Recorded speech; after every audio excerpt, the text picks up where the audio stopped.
Anis miira kana durba biraaraan argadha jedhee yaadeen beeku. Baguman gurbatti sanarraa si fudhadhee. Sun biki jimnaastikii si taphatee miti? Harimoo wanti tiiciniinne ta'a kanaaf sitti mul'achuu dide.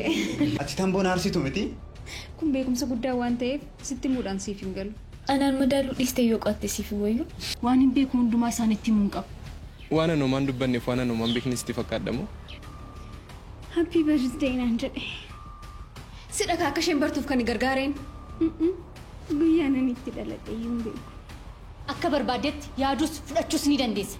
Xiqqoo mataa kunnaa dhukkubaa jira.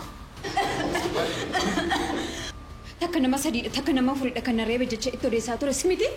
Garuu guyyaa guyyaadhaan inni ati hiriyoota kee mana kana fiduu natti hin tolle. Waan tokko baruudhaaf gochuun dirqama miti. Fingara keetti waan deebi'ee fakkaatu. Maal hojjetan? Abbaan koo nama akkasiiti.